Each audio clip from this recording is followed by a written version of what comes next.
Nessa história existe um detalhe cruel. O ouro não envelhece. Quem envelhece é a pessoa no centro dele.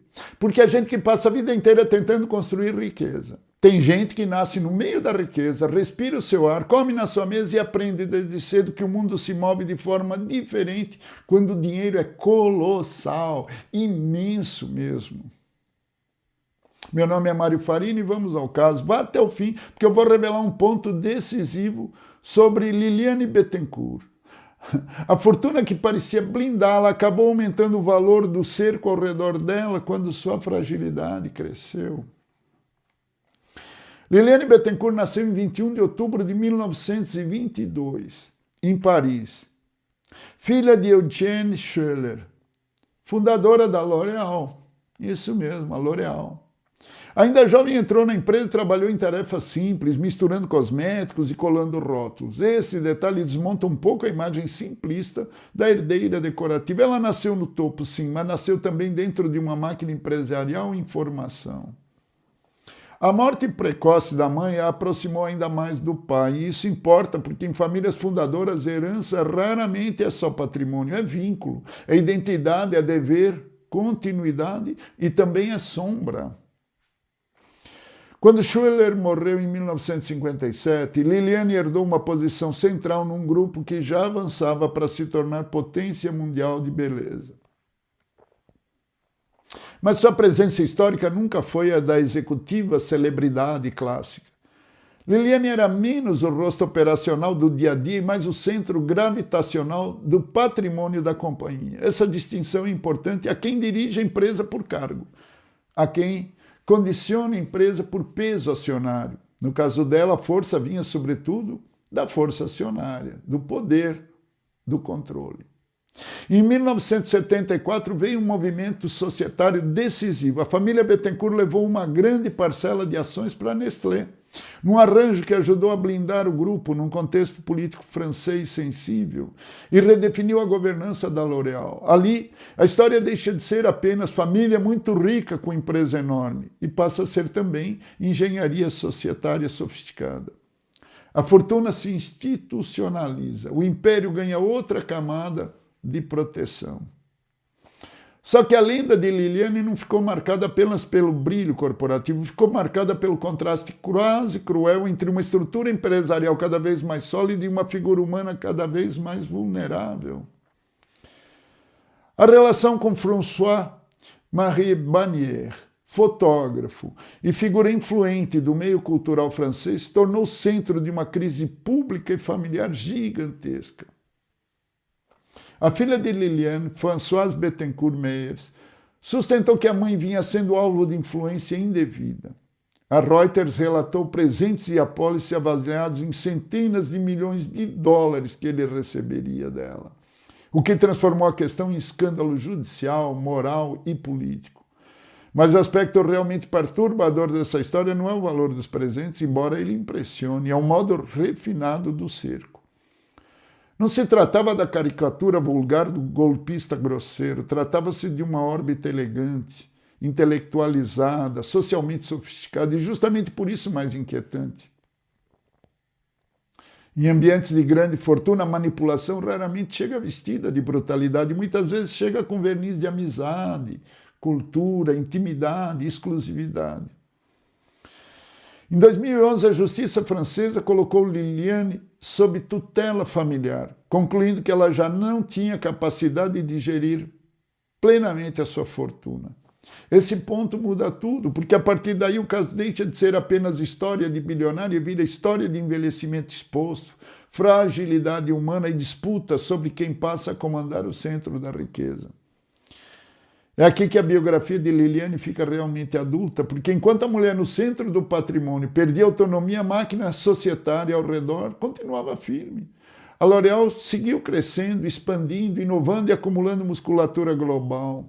Em 31 de dezembro de 2025, a família Bettencourt Meyers ainda detinha 34,79% do capital, quase 35% do capital. E a Nestlé, 20,16%. Em 2025, o grupo reportou 44 bilhões de libras em vendas. A pessoa enfraqueceu, mas a estrutura do negócio não. Liliane Bettencourt morreu em 20 de setembro de 2017, aos 94 anos. O espólio e a continuidade do poder econômico se consolidaram na linhagem Bettencourt-Meyers, com presença decisiva na estrutura acionária e na governança do grupo. Hoje a L'Oréal segue liderada operacionalmente por Nicolas Hieronymus como CEO, sob um sistema corporativo robusto, global e muito mais institucional do que pessoal. Para refletir, gente, Liliane Bettencourt continua tão útil porque sua história humilha uma fantasia muito popular, a fantasia de que a riqueza extrema equivale à invulnerabilidade.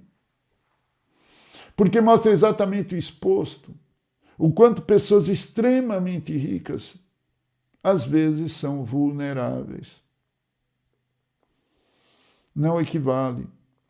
A riqueza compra estrutura, advogado, governança, holding, blindagem, influência, acesso, mas não compra a lucidez eterna, não compra vínculos puros, não compra a paz íntima que muita gente imagina ao olhar uma fortuna colossal de fora para dentro.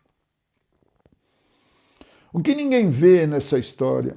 O drama de Liliane não foi apenas familiar, foi estrutural.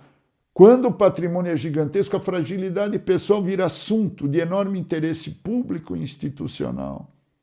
A relação com a Nestlé mostra que o império já era mais engenharia do que sobrenome. A fortuna familiar não dependia apenas de laços afetivos, dependia de arquitetura de sociedade, societária. A L'Oréal continuou enorme enquanto a pessoa central perdia autonomia. Essa talvez seja a imagem mais dura de toda essa história. E é por isso que a gente a trouxe para vocês. O que ela adverte? Não deixe sucessão para depois do declínio. Não confunda afeto com influência.